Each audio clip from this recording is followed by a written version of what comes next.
The key to swimming is feeling confident in the water. Most people, when they learn to swim, are frightened that they will sink.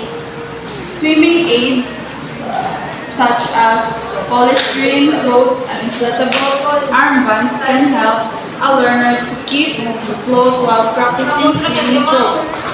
But you can also learn to swim without this. Getting into this water for the first time can be quite nerve-wracking.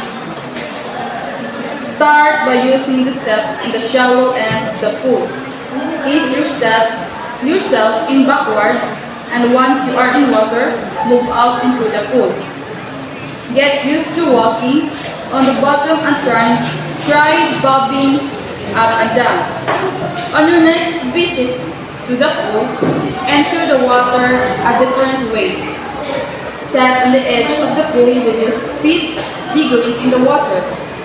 Bring both your arms around to one side of your body and let yourself off the edge and into the water. As you see yourself in, take a rest on the arms by resting them on the edge of the pool. Most people are scared of ducking their heads under the water when they first start learning to swim, but it is important to learn how to do this as quickly as possible. Standing in the shallow and behind your knees until your shoulders are submerged, take a deep breath and then drop your head under the surface for a few seconds. After 2 or 3 tries, you will find that experience is quite relaxing. When you get used to holding your head underwater, try opening your eyes. If the chlorine in the water stings your eyes, get a pair of swimming goggles, which will protect them. Your eyes should be open when you swim, so the sooner you learn to see under the water, the better. As your confidence grows, you will soon be able to jump into the water. First off the steps and then form the pool. Before you jump in, check that the water is about shoulder deep and make sure do not jump onto or another swimmer or near to another swimmer. Dip your head under the surface of the water and blow out a stream of bubble from your mouth. Then bring your head out of the water again to breathe repeat the bubble blowing exercise until you find yourself doing it with a rip. When you have got used to blowing out air underwater, you can progress to move around fully submerged. Begin by trying to touch the bottom of the pool with various parts of your body, such as your knees and your elbows. Then try recovering objects placed on the bottom. Most people find it easier to swim underwater than on the surface, and you will soon be able to glide under the water without any problems. So we have floating. Floating is sometimes comes as something a surprise to learn that if you lie on the surface of water, you will actually float and not sink. But floating is a skill that takes time to learn because the temptation is to move your arms and legs about, and his movements causes you to bob up and down. Start by learning to float on your back, using a swimming aid to give you extra support if you need it. From a standing position in the shallow end, lift your legs off the bottom by pushing backwards and downwards with your hands. Straighten on your legs and arms and hold your head back so that your ears are just under the surface. Try to keep as still as possible until you want to stand up again. To return to an upright position, push forwards and downwards with your arms. Once you have learned to float on your back, try floating in the other position, on your front and in your top position, with your head or just under the water. When you are confident enough to swim with your depth, you can also learn to float in vertical position. But to keep your head completely out of the water, you have to kick with your feet, and you can either do this by moving your legs back and forth in a scissors movement. By making a pedaling motion, you may also need to use your arms to keep your head high enough out of the water. With your arms of your sides, try making shallow paddling movements with them.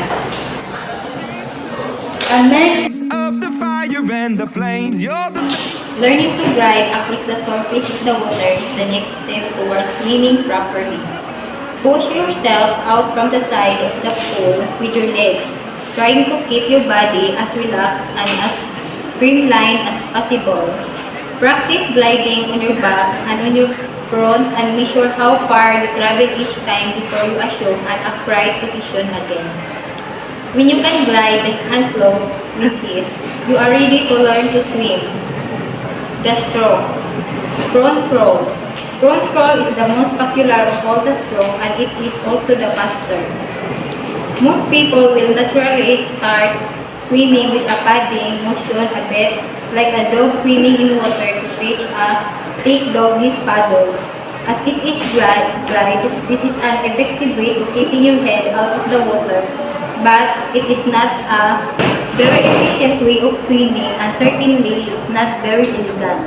The front crawl is a much more satisfactory development of this. Front crawl, the key. The lead action is front crawl provides some propulsion but it mainly helps to stabilize the body as it moves through the water. Start in a front gliding position with your arms stretched out in front of you. Swing your legs up and down from the hips, keeping your knees slightly bent and allowing your feet to move in whippy action. The dip of the kick should not be more than 45 cm or about the length of your forearm and outstretched hand. As you push out from the glide, the pool and start kicking, keep your head under the surface of the water, blow out air as move across the pool and lift your head and take in more air when you need it. When you practice the crawl, keep action, try not to let your heels come out of the water. Kicking the air will not help you to swim. Front crawl arm action. In front arm, do most of the work and provide most of the thrust forward. They are used alternatively as one arm pulls the body through the water, the other returns the recovery position to start the stroke. Start in front. Position your head just under the surface. Bring one arm over your head with the elbow slightly bent, the thumb on the leading swimming. Front crawl breathing. Breathing is the trickiest part of the front crawl and only comes with practice. As you swim, you will probably notice that our body rolls in the water with each arm stroke. The art of breathing is to suck in the air by turning your head to one side as you finish the stroke. Your head should not have to turn very much as the side of your body will roll up out the water. When you have taken a gulp of air, turn your head downwards again and you continue swimming. Blow out the air underwater through your mouth. When you want another breath, turn your head to one side again and repeat the process. Start practicing the technique by sucking in air on both sides. Every other stroke, you will probably find that it's easier to breathe on the side than to the other. Stick to the side you prefer and concentrate breathing on that side only. The best way to get used to breathing like this is to practice the arm action while standing up in the pool with your head and shoulders bent into the water. When you have got used in the idea, try combining the arm action, the kick, and the breathing all together. It's not complicated and it may sound.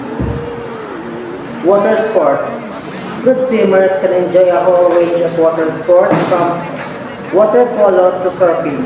But remember that before you try out any water sport, you must be a strong swimmer. It is especially important for those sports that take place in the sea. Water polo. Water polo started in Great Britain about 100 years ago. Nobody seems to know how it got its name. Real polo is a game played on horseback and it would be better called water handball. It can be played by both men and women and it also first introduced as an Olympic sport in 1990s. Officially, there are meant to be 7 players on each side in the water of any time. But if you're not playing it too seriously, almost any number of people can join in. The idea of the game is to score goals with a ball that is similar to a small basketball. The goals are like miniature football goals are placed at either end of the pool. Water polo is an excellent sport for gaining all-around swimming ability and it should not be allowed to turn into a rough game. As with all water sports, this game can be dangerous. The skill to learn is good swimming just the ball in one hand, throwing and catching the ball with one hand, jumping and out of the water, and passing the ball accurately. It rained down like. Should permission dancing performed in the pool individuals.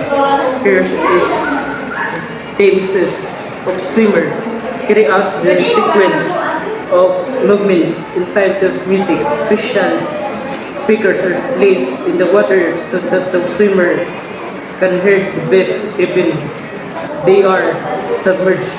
The competitors are judged on how difficult the movements are and how well they perform them. This very specialized form of swimming has been practiced for about 50 years but only became well known when it became an official sport at the Olympic Games for the first time in 1984 and 1984. It is a grown sport and more people are taking up and teaches you how to move gracefully in the water, but it demands a great deal of training and practice as well as being a strong swimmer. You should also have a good sense of training, be able to hold your breath for a long time. Shut the blood in my veins, oh, ooh, the blood in my veins, oh, ooh. But they never Few water sports give as much as pleasure. Snorkeling is to do if you need good quality face mask and snorkel, which is a hollow tube, about 30 centimeter long and looks like small walking stick in account of the curve in the tube leading to the mouthpiece. The snorkel allows you to breathe underwater. You put the mouthpiece on the curve and in your mouth and the straight section points outwards and out of the water. It takes a little time to get used to wearing a mask and snorkel breathe steadily and regularly. If any water comes into the tube, blow it out with a forceful breath of air. When you have confidence about snorkeling on the surface, try diving down, take a deep breath through the tube and right under the surface, doing a sweeping arc movement like breaststroke. When you come back to the surface, blow the water out of the tube and start breathing again. Snorkeling is one of the best ways of looking at fish and the rest of the underwater world and sea. Usually with people who snorkeling in the sea, they like to wear flippers or fins, which make them swim more effectively and with less effort. It is essential, however, that you know how to swim up without them. The next step for from snorkeling is scuba diving. But for this, you need to rather more than hollow. So you need in air tank traffic to your back. The tank supplies you with air through the tube and mouthpiece by taking air down with you like this. You can spend half an hour or more underwater. Scuba diving is a wonderful fun as it allows you to explore the world beneath the waves, but it should not be done without getting professional. Tastes of the future, the blood in my Surfing makes the most of the natural energy in waves. The surf property. You need a special board which has a small keel on the underside to hold it steady in the water. The idea of surfing is to catch a wave with a board and to ride on it as the wave rolls in the shore.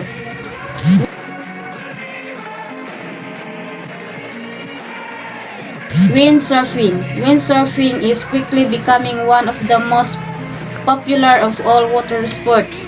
It is combination of sailing and surfing, and to do it you need a special windsurfing board. The art of windsurfing is to catch the wind in the sail so that the board skims across the top of the water. It can be done at sea or on lakes of the two. Windsurfing at sea is more difficult because of the waves.